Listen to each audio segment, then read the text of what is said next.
వికారాబాద్ జిల్లా కుల్కచర్ల మండలం బండివెల్కిచెర్లలో దారుణం జరిగింది. బంగారు నగల కోసం వెంకటమ్మ అనే వృద్ధ మహిళను దారుణంగా చంపేశారు. ఇంటి పక్కనే ఉండే మంజుల, ఆమె భర్త బీరప్ప, అరుణ్ అనే మరో వ్యక్తితో కలిసి పథకం వేసి చంపేశారు. వృద్ధ మహిళ గొంతు నొక్కి హత్య చేసి నగలు తీసుకున్నారు ముగ్గురు.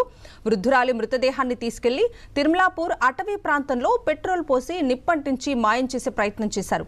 కనిపించకుండా పోయిన తల్లి వెంకటమ్మ ఆచూకీ కోసం పోలీస్ స్టేషన్లో ఫిర్యాదు చేసింది కూతురు లక్ష్మి. ఫోన్ కాల్స్ ఆధారంగా అనుమానితులను అదుపులోకి తీసుకుని విచారించారు పోలీసులు. నగల కోసమే హత్య చేసి మృతదేహాన్ని మాయం చేశామని పోలీసుల విచారణలో ఒప్పుకున్నారు నిందితులు.